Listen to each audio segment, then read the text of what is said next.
Hi Lark TV, welcome back to Artist Spotlight, the show where I sit down with a Lark community member to get to know them a little better. I'm Christopher Reyes and I'm your host, and today we're being joined by performer, playwright, and quite possibly the biggest Golden Girls fan I know. Lark's own development associate, s.p.hegarty-monahan. Hello Lark TV!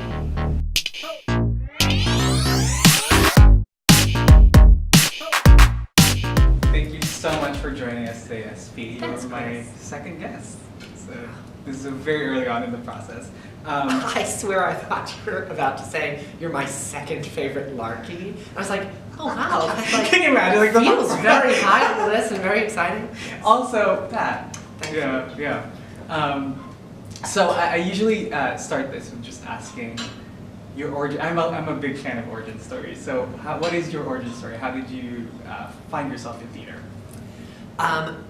Accidentally, I was a child actor, and that started because I grew up Brooklyn Irish Catholic family, and I was singing in like children's choir, and you know, my grandmother saw a casting call in a newspaper for a community theater production, and I just did that, and then I just loved community theater. I worked in community theater for about a year, and a director I was working with suggested to my parents that they take me into Manhattan to work professionally, and my parents are not in the no one in my family is in the theater. And my parents took me to a seminar with a child manager, and they thought that I would see how much work it entailed and would not be interested. This was just sort of a fun hobby for me. And then it backfired on them, and I fell in love with it, and the manager signed me. And so I did that for about 6 years, and while I was a child actor, I had the opportunity to work with a really wonderful performer, playwright named Charles Bush. We did a workshop at Manhattan Theater Club, actually. I'm pointing up because they're 5 floors above us, in this building. And that was, you know, working with him, at such a young age, I never really thought of writing and performing as separate. So then I, you know, started writing screenplays and plays for myself through my teenage years, and then when I went to college, I pursued both. And you mentioned Charles Bush, and were you talking about Tax Square Angel? So actually, the first time I worked with Charles was in a play that didn't have a title. It's really his only sort of like trunk play that he wrote that hasn't been produced. It was really wonderful. It was about a like theater summer camp, except it was about the counselors, and I was the only kid in the show, and I was really sort of playing a young him. And we just got on so well, and I was such an eccentric child, and he really sort of saw a lot of himself in me, so he wrote this, he just sort of kept me around, and he wrote this part for me in this play called Times Square Angel, which he originally wrote in the 80s, but they do it every year at Theater for the New City downtown. And so he wrote me in as Jimmy the Newsboy, and now I've been playing Jimmy the Newsboy for 16 years. Yeah, but it's been a real joy. What is that experience like revisit? You've been playing the same character. I've been playing the same part. Yeah. Yeah, we've all been playing the same part. You know, amazing. we've lost a couple of people and picked up a couple new folks along the way, but it's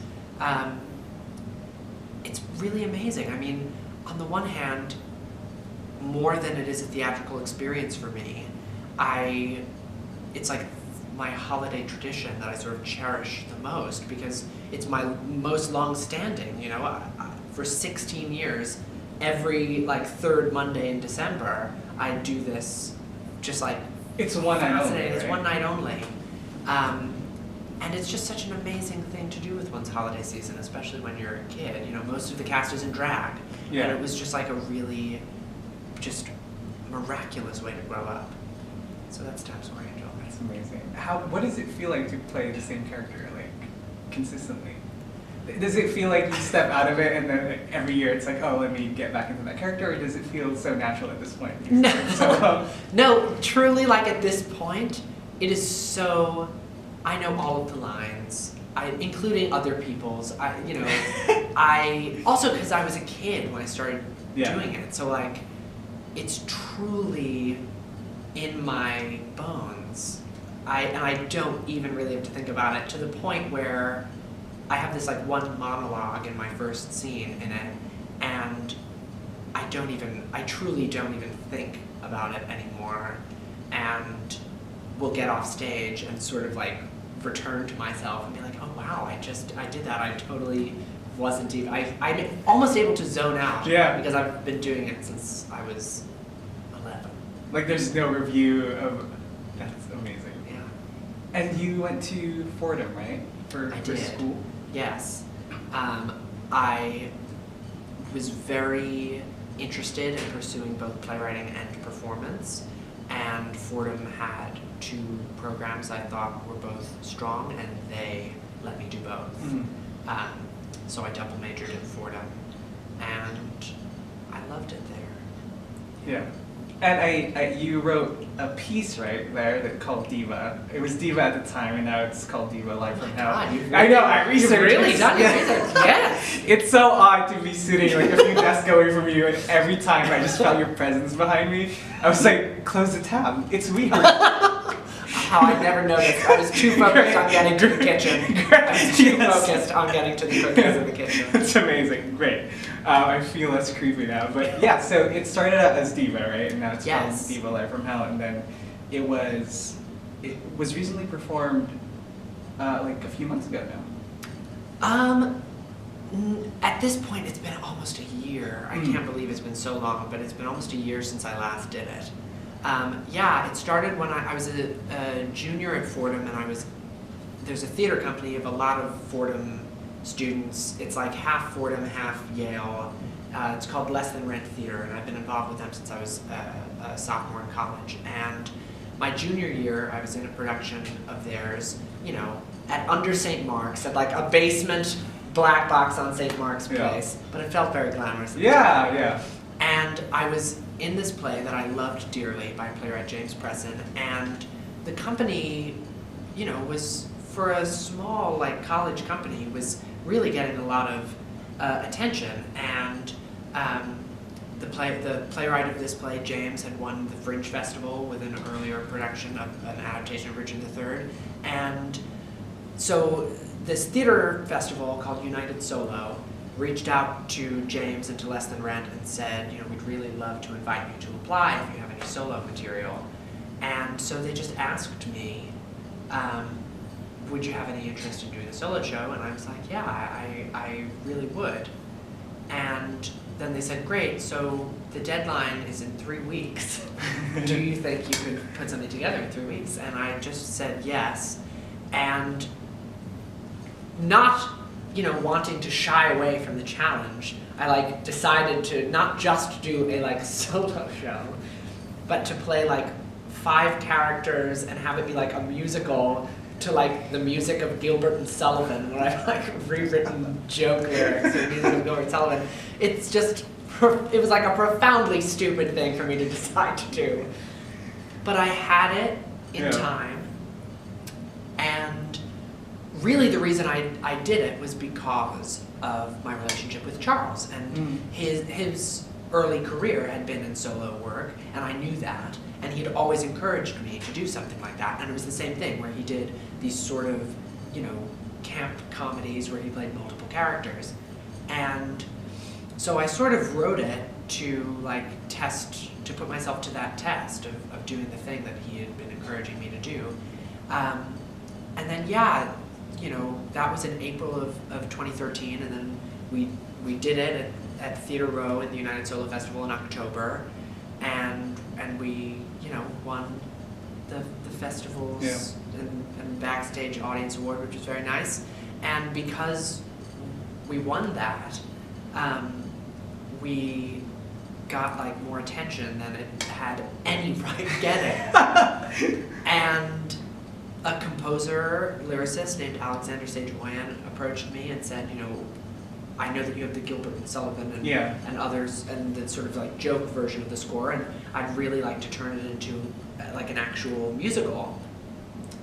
And so I said, sure, I'd be really interested in doing that, and we expanded it, and then he brought with him a wonderful director named Danny Goldstein, who directed the Broadway revival of Godspell that I had seen while I was in college, and so then it turned into Diva Live from Hell, and then we did that at Theater for the New City 2 years ago, which is the theater where I do Times Square Angel. So it was like this miraculous homecoming, and Charles sort of announced it from the stage of Times Square Angel. So like, you know, during curtain call, he said, it was like, and you've all seen this person grow up, and now they're going to be doing their show, and that was really, really nice. And so we did it 2 years ago at Theater for the New City. Then we did it last year just for one night in a festival of new musicals at Pittsburgh Civic Light Opera, and that was really wonderful too.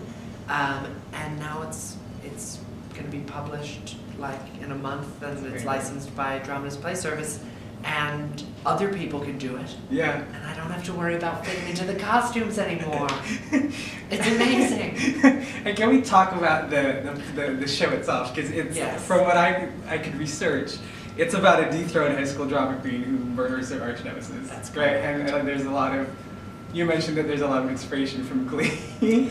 Oh gosh. Back then, probably. Yes, but I'm sure it's evolved now. But can you talk about the inception of this piece? Yeah. So artistically, or it's so. I use the word stupid a lot because it just truly. It's like.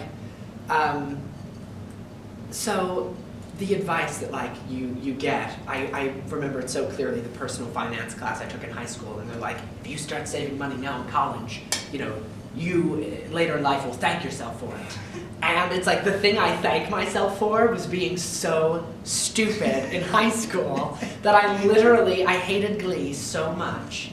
And no offense to Glee fans, but I hated it so much mostly because I wasn't. You were in it, yeah. I feel like that's because I was a 16-year-old child actor, and I was furious that I wasn't on Glee. Because I was a 16-year-old child actor, and at 16, that's when you stop getting cast, because they have 18-year-olds who look 16 and don't have child labor law restrictions.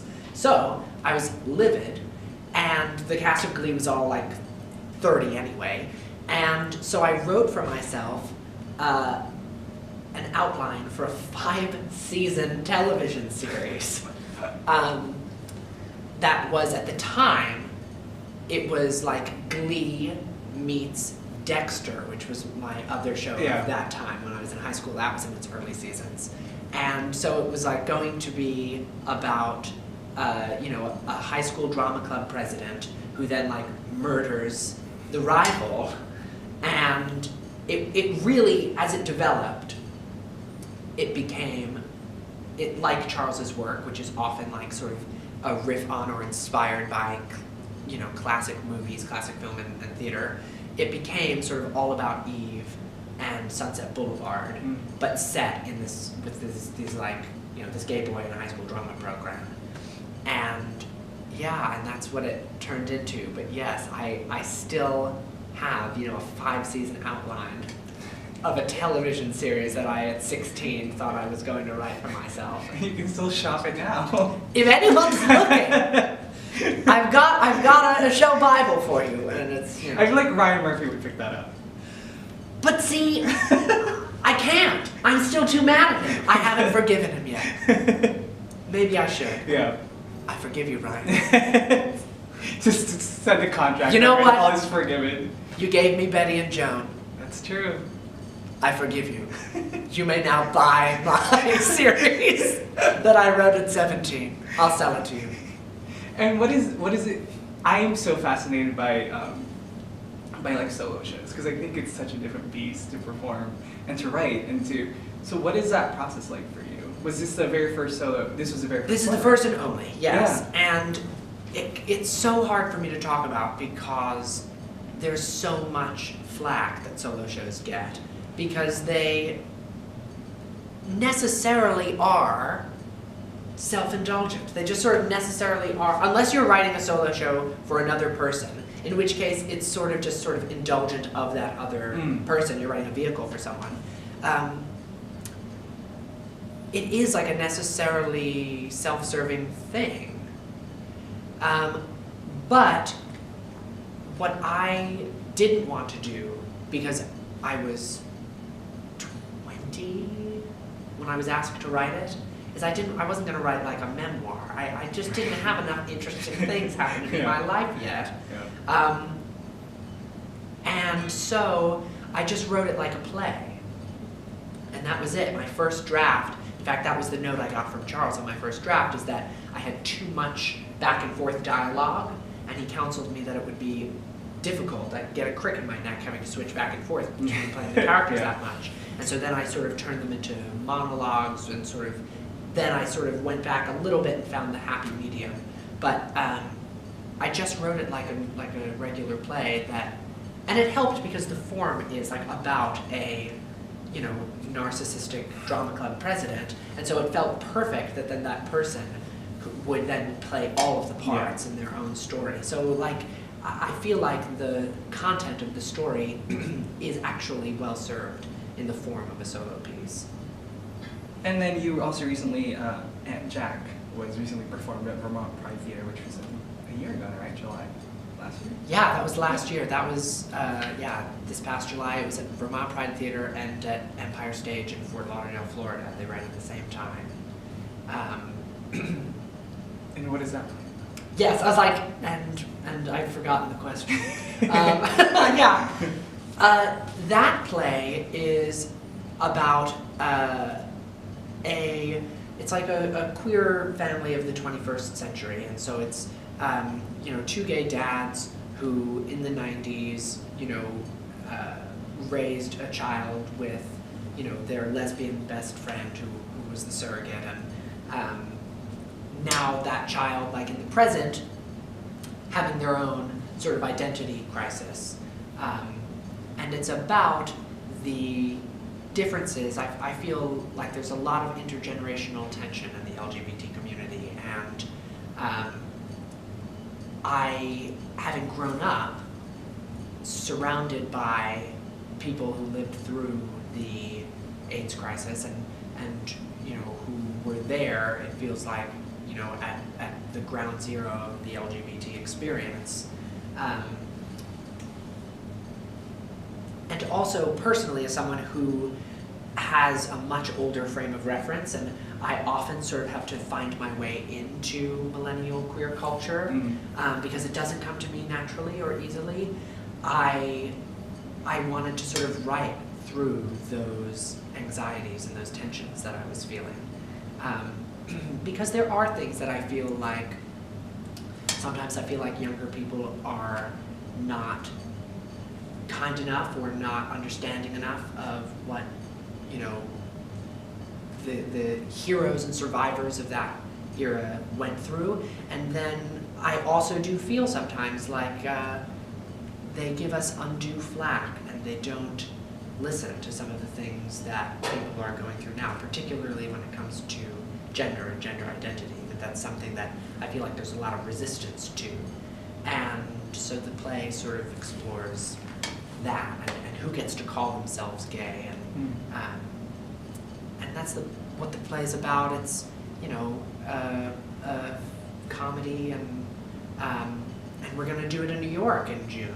We're going to have our New York premiere at Theater for the New City again. Yeah. And this time I'm gonna be in it, because I didn't get to do it out of town twice, and they just looked like they were having too much fun. Yeah. So I'm bringing it to New York, and I'm gonna be in it this time. So yeah. And so you talk about like feeling like you just have a earlier frame of reference when it comes to gay culture, and I feel like that's so evident in the style of your writing. Like I think I've heard you say that like camp is like your language. Yes, it's true. Can you talk a little bit, because I feel like with young queer writers that I know don't really have that style anymore, and like I feel like growing up in the Philippines, like a decade later, like like Golden Girls, like my mom fed me like Golden Girls and like Dallas, and like there's very like, because we were a decade behind basically on pop culture, so it's something that I'm like a little bit familiar with. I feel like but I don't really see that in anyone my age like writing in that style or like acknowledging like the fun campiness of theater. Yeah, it's very, that's part of the generational divide, I feel like, from my vantage point, as someone who feels like they sort of straddle both worlds, or tries to,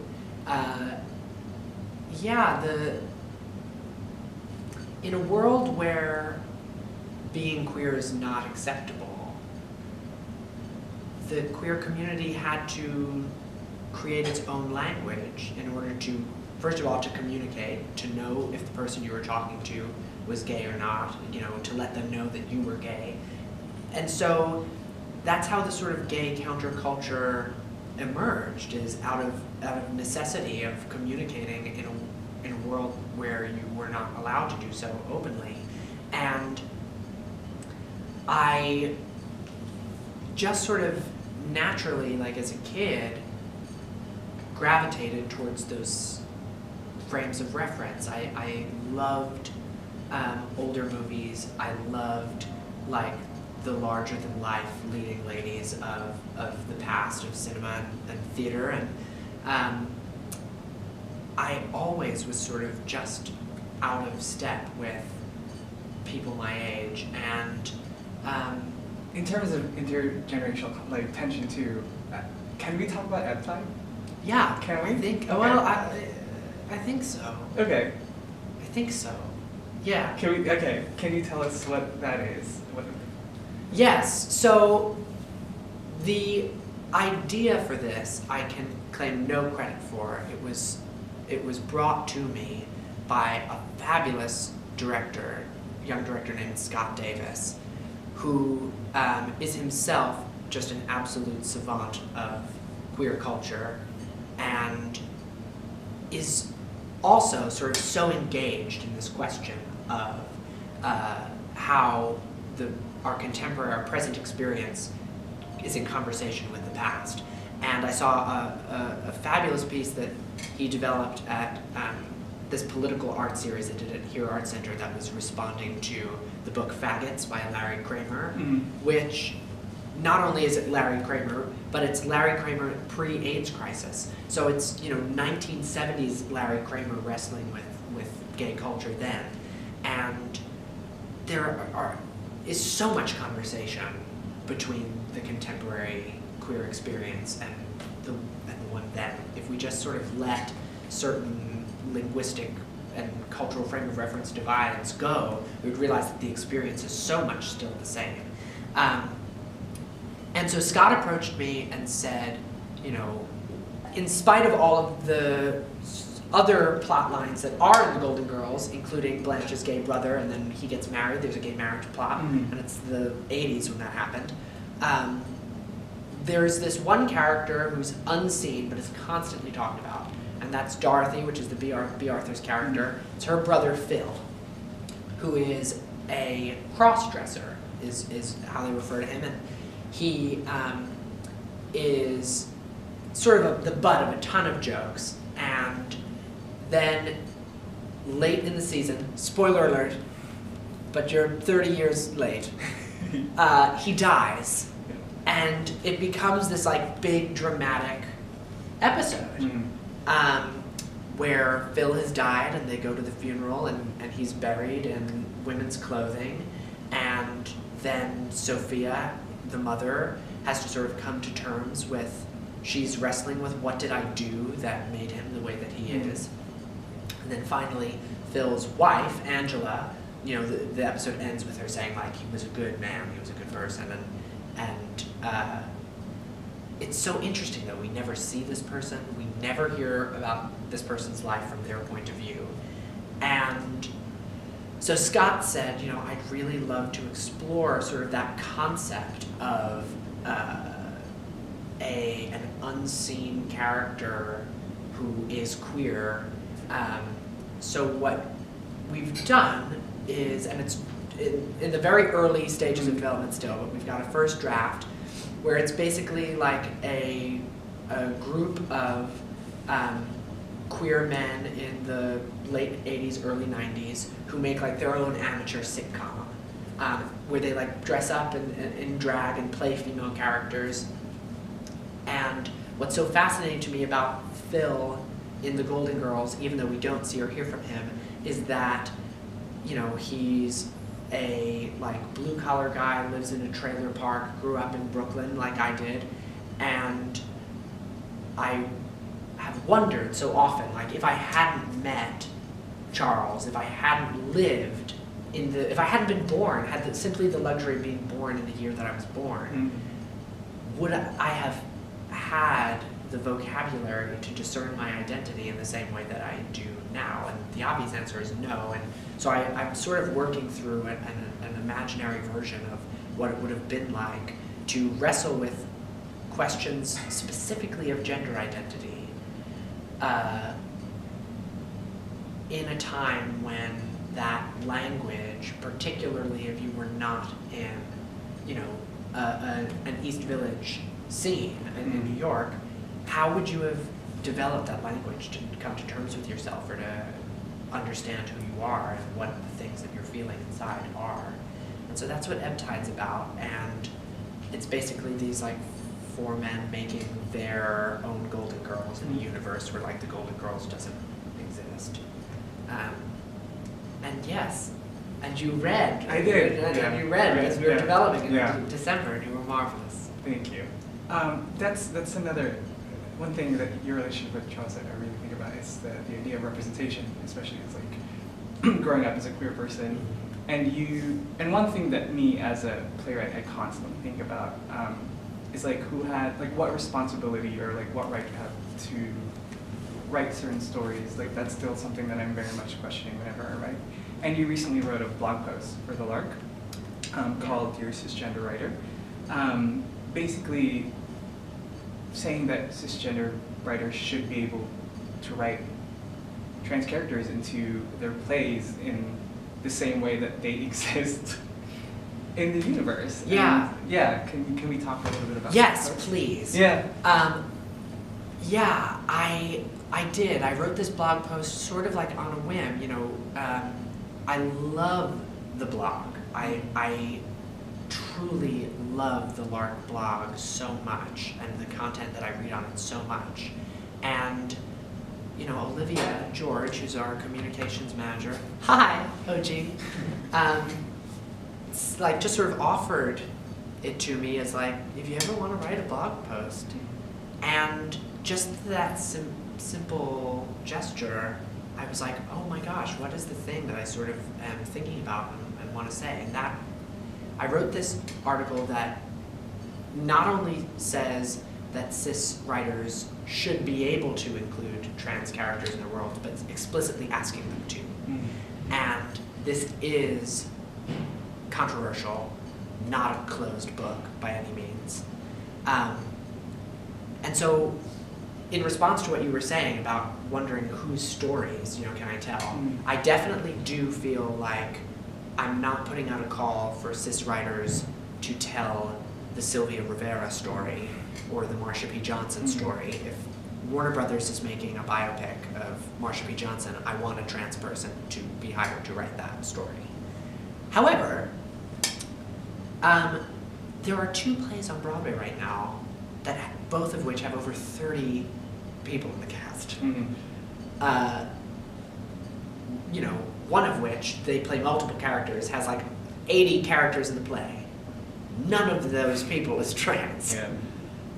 And I just do feel like, for the sake of representation, normalization, the burden cannot only be upon trans and gender non-binary, gender non-conforming artists to depict themselves. We exist in the world, we're out in the world, hopefully we're in your world, you know someone, and it's time to include those humans in plays just as you include people who are cisgender but whose gender identity is not the same as yours. Men write for women, women write for men. You know, this is what we're talking about. And I especially would love to see it happen more in television, you know, because obviously it has such a wide audience, but also, you know, how many characters are there in any given TV show who have 5 lines or fewer? Why can't that barista, doctor, lawyer, mechanic be trans? Why can't you just, all it takes is for that writer to just specify that in the script and mandate that the casting director cast it that way. So yeah, I definitely, I feel like it's time. There's a lot of work that a cis writer has to do and should do, and I certainly don't feel that every cis writer is yet prepared to do that. And so that was really what the blog post was. You gotta get there. Yeah. One of my favorite things that I've heard here at the Lark, my apprentice group sat down last year with Erica Dickerson-Dispenza, who's one of the fellows here.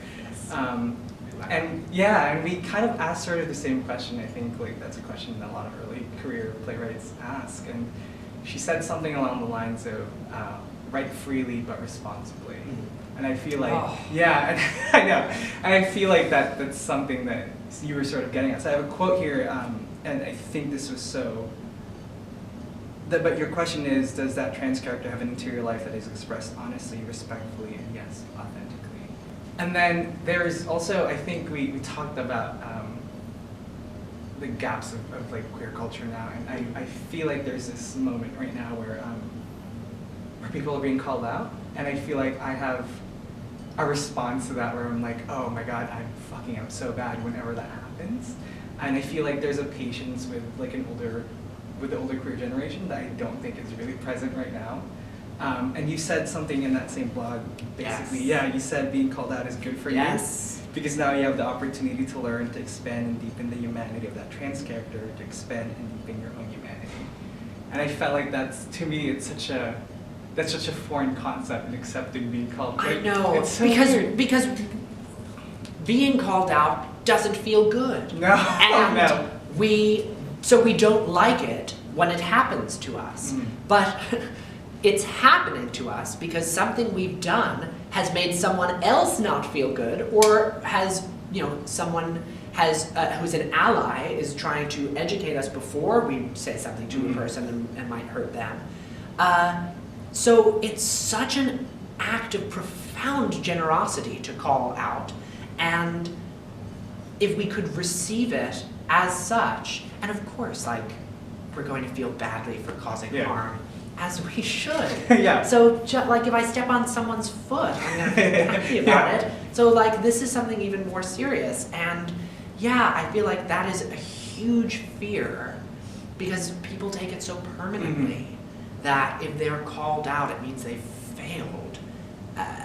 The failure is to refuse to engage with something, I think, for fear of being called out. And so that's definitely something I was getting at, is that in conversation with several cisgender writers, who've expressed to me that they're afraid of writing a trans character for fear of being disrespectful or not authentic. And if cis writers could overcome that fear of being called out, and just do the work, I wouldn't have had to write that blog post. And so that's really all it is that I was suggesting. Be willing to be called out, do the work beforehand, and then maybe you won't be. But if you are, accept that as an act of kindness and generosity, and then do better. This has been so amazing. It's been so nice. I've heard pieces of your like story from conversations here and there, so it was really nice to sit down with you. Now I've spun the whole yard for you. Yes. So thank you so much for doing this. Thank you. I really appreciate it. Thank you. Thank you, Mari. Thank you, Mari.